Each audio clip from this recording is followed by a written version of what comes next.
ధరణి లోటుపాట్లపై 10 రోజుల్లో నివేదిక ఇవ్వాలని అధికారుల్ని ఆదేశించారు సీఎం రేవంత్. దీనిపై లక్షల్లో ఫిర్యాదులున్నాయని సమీక్షలో గుర్తించారు. ధరణి లావాదేవీలపై వస్తున్న విమర్శలకు డేటా రూపంలో వివరణ ఇవ్వాలని ఆదేశించారు సీఎం. మండల స్థాయి గ్రీవెన్స్ సెల్ ఏర్పాటు చేయాలని నిర్ణయించారు. తెలంగాణ కేబినెట్ ఇవాళ సమావేశం కానుంది. సీఎం రేవంత్ రెడ్డి ఆధ్వర్యంలో మధ్యాహ్నం 11:30కు భేటీ అవుతోంది. తెలంగాణ అసెంబ్లీ స్పీకర్ గా గడ్డం ప్రసాద్ ను ఎన్నిక లాంఛనం కానుంది. స్పీకర్ పదవికి ఆయన ఒక్కరే నామినేషన్ దాఖలు చేశారు. ప్రసాద్ నామినేషన్ కార్యక్రమానికి సీఎం రేవంత్ తో పాటు మాజీ మంత్రి కేటీఆర్ కూడా హాజరయ్యారు. ఇవాళ అధికారికంగా ప్రకటిస్తారు. అసెంబ్లీ సమావేశాలు ఇవాల్టి నుంచి తిరిగి ప్రారంభం కానున్నాయి. సమావేశాలు ఎన్ని రోజులు జరపాలన్నది బీఎస్సీలో నిర్ణయిస్తారు.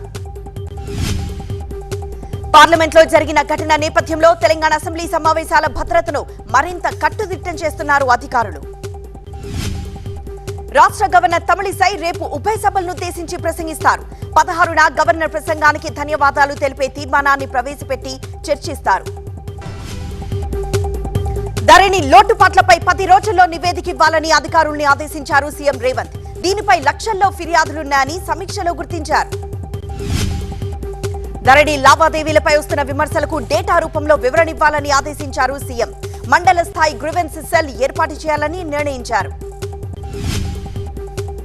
తెలంగాణ కేబినెట్ ఇవాళ సమావేశం కానుంది. సీఎం రేవంత్ రెడ్డి ఆధ్వర్యంలో మధ్యాహ్నం 11:30కు భేటీ అవుతోంది. తెలంగాణ అసెంబ్లీ స్పీకర్ గా గడ్డం ప్రసాద్ ను ఎన్నిక లాంఛనం కానుంది. స్పీకర్ పదవికి ఆయన ఒక్కరే నామినేషన్ దాఖలు చేశారు. ప్రసాద్ నామినేషన్ కార్యక్రమానికి సీఎం రేవంత్ తో పాటు మాజీ మంత్రి కేటీఆర్ కూడా హాజరయ్యారు. ఇవాళ అధికారికంగా ప్రకటిస్తారు. అసెంబ్లీ సమావేశాలు ఇవాల్టి నుంచి తిరిగి ప్రారంభం కానున్నాయి. సమావేశాలు ఎన్ని రోజులు జరపాలన్నది బీఎస్సీలో నిర్ణయిస్తారు. పార్లమెంట్లో జరిగిన ఘటన నేపథ్యంలో తెలంగాణ అసెంబ్లీ సమావేశాల భద్రతను మరింత కట్టుదిట్టం చేస్తున్నారు అధికారులు. రాష్ట్ర గవర్నర్ తమిళిసై రేపు ఉభయ సభలనుద్దేశించి ప్రసంగిస్తారు. 16న గవర్నర్ ప్రసంగానికి ధన్యవాదాలు తెలిపే తీర్మానాన్ని ప్రవేశపెట్టి చర్చిస్తారు. వచ్చే సమావేశాల నాటికి అసెంబ్లీ రూపురేఖలు మారిపోవాలన్న సీఎం రేవంత్ రెడ్డి విజయ్ చౌక్ మాదిరి మార్చాలని అసెంబ్లీ కార్యదర్శికి ఆదేశించారు. ఏపీ సీఎం జగన్ ఇవాళ శ్రీకాకుళం జిల్లా ఉద్దానంలో పర్యటిస్తారు. వైఎస్ఆర్ సుజలధార మంచినీటి ప్రాజెక్ట్ 200 పడకల డాక్టర్ వైఎస్ఆర్ కిడ్నీ రీసెర్చ్ ఆసుపత్రిని ప్రారంభిస్తారు. రాష్ట్ర ప్రభుత్వానికి కేంద్ర ప్రభుత్వ సహకారం కోసం కిషన్ రెడ్డికి ఫోన్ చేశారు సీఎం రేవంత్. తెలంగాణకు రావాల్సిన నిధులు, ఇతర అంశాలపై చర్చించారు. తాను డెప్యుటేషన్ పై వెళ్తున్నాననే వార్తలు అవాస్తవమన్నారు ఐఏఎస్ అధికారిని స్మితా సబర్వాల్. తెలంగాణ ప్రభుత్వం ఏ బాధ్యత ఇచ్చినా స్వీకరిస్తానన్నారు. ఏపీలో కాంట్రాక్ట్ ఉద్యోగుల క్రమబద్దీకరణపై గైడ్ లైన్స్ జారీ చేసింది ప్రభుత్వం. ఈ నెల 15 నుంచి ఉద్యోగుల నమోదు ప్రక్రియ ప్రారంభం కానుంది. సంక్రాంతిలోపు అర్హత కలిగిన ఉద్యోగులందరినీ రెగ్యులరైజేషన్ చేసేలా చర్యలు తీసుకుంటామని తెలిపింది ప్రభుత్వం. ఆరోగ్యశ్రీ పథకంలో 25 లక్షల వరకు ఉచిత చికిత్స అందించడంపై సీఎం జగన్ సమీక్ష చేపట్టారు. ఈ నెల 18న కార్యక్రమాన్ని ఆయన ప్రారంభిస్తారు. జనవరి 1 నుంచి ఫేజ్ 2 ఆరోగ్య సురక్ష ప్రారంభిస్తామన్నారు సీఎం జగన్. జనవరి నెలాఖరు నాటికి కార్డుల పంపిణీ చేయాలని అధికారుల్ని ఆదేశించారు. తనను దెబ్బకొట్టాలని కుప్పం ప్రజలను అనేక ఇబ్బందులు పెట్టారని ఆరోపించారు టీడీపీ అధినేత చంద్రబాబు. అంతిమంగా ధర్మమై గెలుస్తుందన్నారు. వైసీపీ ప్రభుత్వంలో అశాంతి, హింస, రాజకీయ వేధింపులు ఎక్కువయ్యాయన్నారు చంద్రబాబు. తమ కార్యకర్తలపై అక్రమ కేసులు పెట్టారని అన్నారు.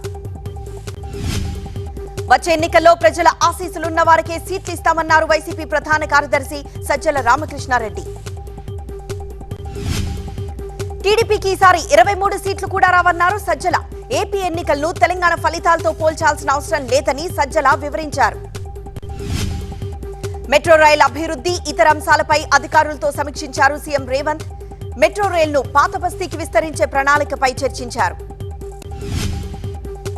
రాష్ట్ర ఆర్థిక పరిస్థితిపై శ్వేతపత్రం విడుదల చేస్తామన్నారు మంత్రి పొన్నం ప్రభాకర్. ప్రభుత్వాన్ని కూల్చేస్తామని వార్నింగ్ ఇచ్చేవారు ముట్టుకుంటే మసవుతారని హెచ్చరించారు.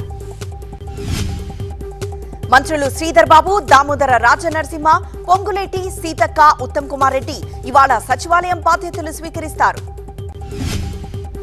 సాధ్యం కాని హామీలిచ్చి ప్రజలను మభ్యపెట్టారంటూ కాంగ్రెస్ ప్రభుత్వంపై సంచలన వ్యాఖ్యలు చేశారు మాజీ మంత్రి కేటీఆర్.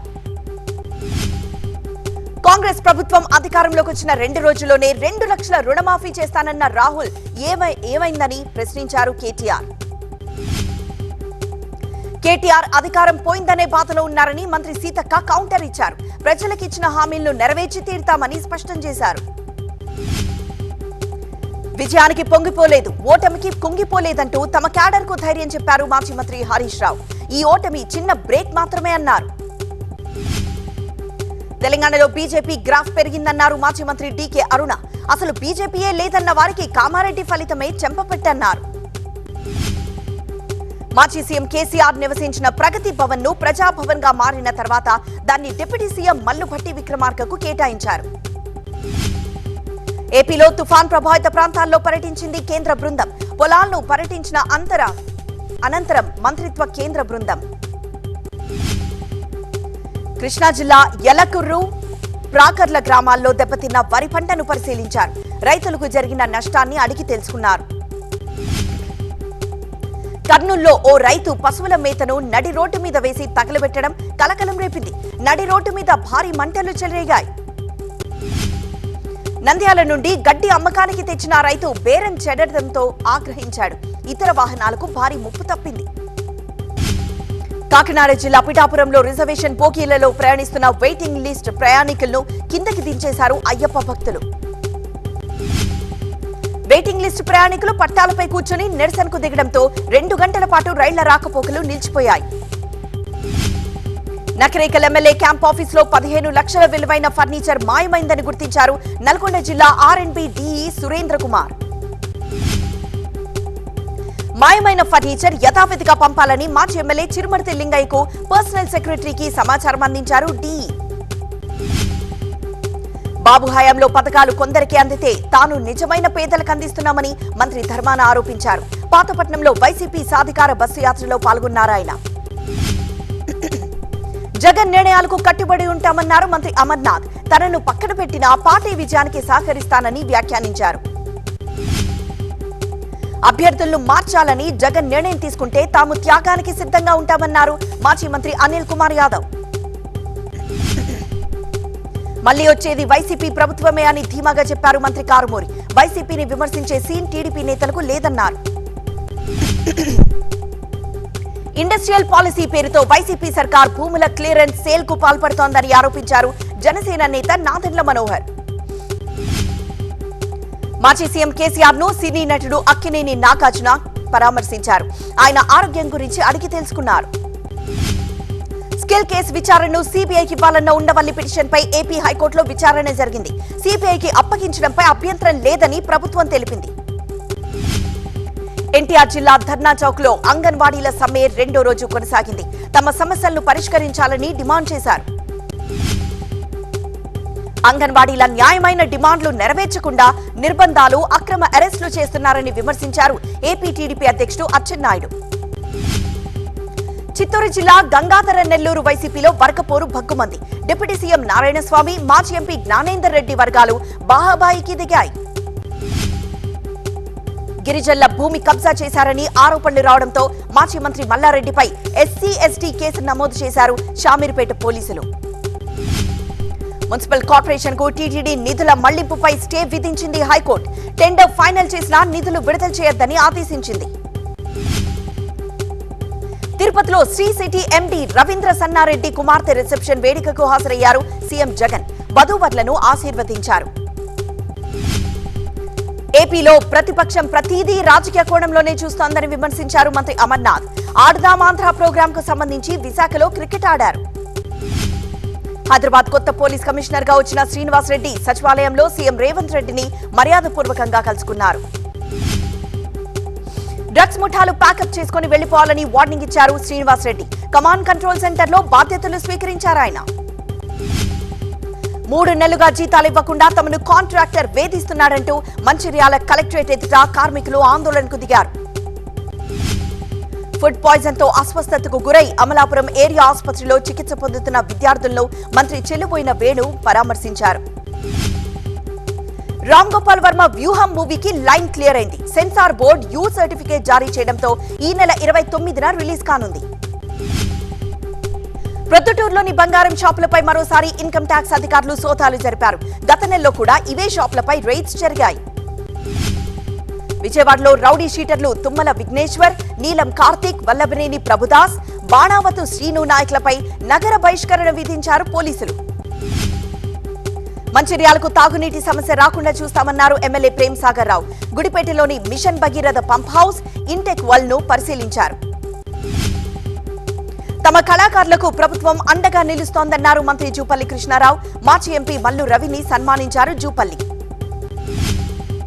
లోక్సభలో కలర్ స్మోక్ తో దాడి చేసిన ఘటన తర్వాత ఆ నెట్వర్క్ ఛేదించే పనిలో భద్రతా సంస్థలు ముమ్మరంగా పనిచేస్తున్నాయి. ఈ దాడి కేసులో 7 ఉన్నట్లు గుర్తించారు. ఇప్పటిదాకా 6 పట్టుకున్నారు. పరారీలో మరొకరి కోసం గాలిస్తున్నారు.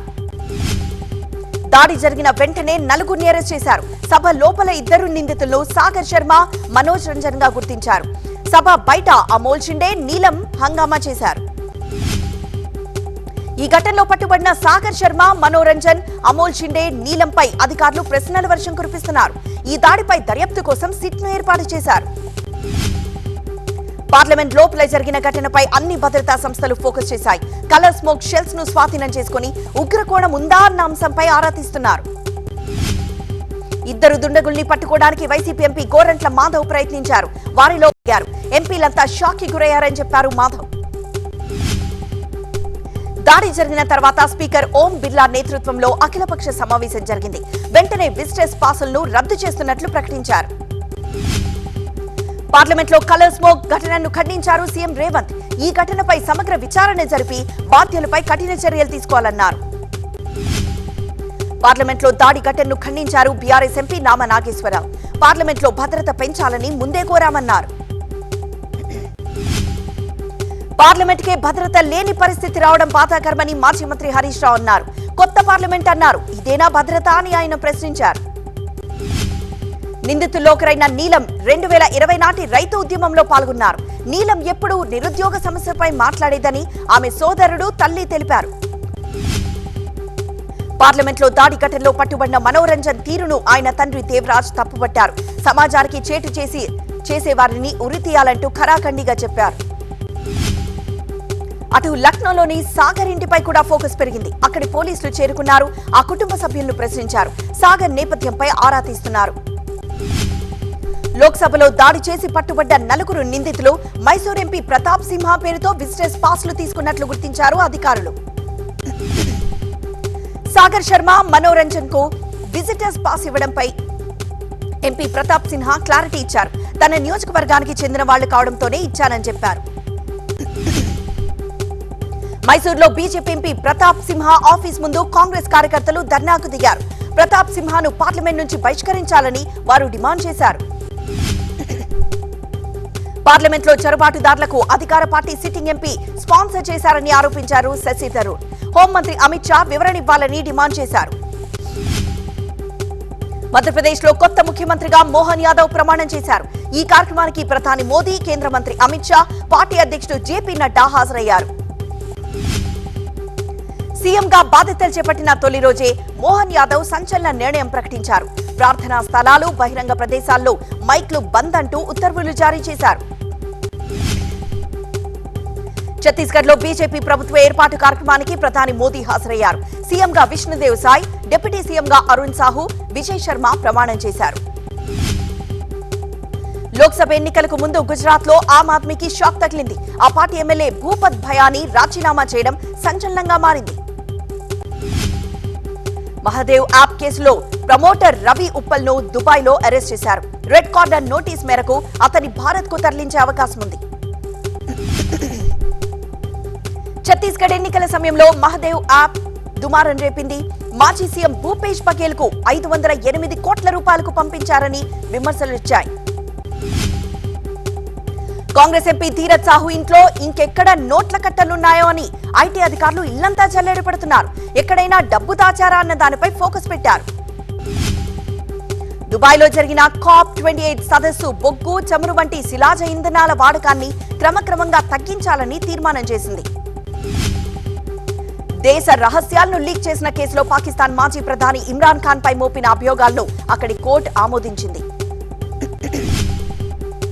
వాషింగ్టన్లోని పాక్ రాయబారి పంపిన రహస్య సమాచారాన్ని ఇమ్రాన్ ఖాన్ బహిర్గతం చేశారనే ఆరోపణలొచ్చాయి. అక్రమ వలసదారులను రువాండాకు పంపించాలన్న బిల్లు బ్రిటన్ దిగువ సభ హౌస్ ఆఫ్ కామర్స్ లో 44 ఓట్ల తేడాతో నెగ్గింది. సునాక్ ప్రభుత్వం తీసుకున్న నిర్ణయాన్ని సుప్రీంకోర్టు తప్పుపట్టింది. అయినా ఎమర్జెన్సీ బిల్లును తీసుకొచ్చి పాస్ చేయించుకున్నారు. పోలాండ్ లో 8 ఏళ్ల జాతీయవాద ప్రభుత్వం కుప్పకూలింది. కొత్త ప్రధానిగా డొనాల్డ్ టస్క్ ప్రమాణం చేశారు. ఈ పరిణామంపై EU దేశాలు హర్షం వ్యక్తం చేశాయి. సెంట్రల్ చైనాతో పాటు ఉత్తర భాగంలో మంచు తుఫాన్ భయపెడుతోంది. ఈ ప్రాంతం మొత్తం మంచు దుప్పటి కప్పుకున్నట్లుగా ఉంది. ఆస్ట్రేలియాను జాస్పర్ తుఫాన్ వణికిస్తోంది. ఉత్తర క్వీన్స్లాండ్ లో ల్యాండ్ ఫాల్ ను తుఫాను కాలలు బలంగా తాకాయి. భారీగా వానలు మొదలయ్యాయి. T20లో ఆఖరి సమరానికి సిద్ధమైంది టీమిండియా. జోహాన్స్బర్గ్ లో దక్షిణాఫ్రికాను ఢీకొననుంది. దేశ ప్రజలందరి దృష్టి ఇప్పుడు మన ఆటగాళ్ల మీదే ఉంది.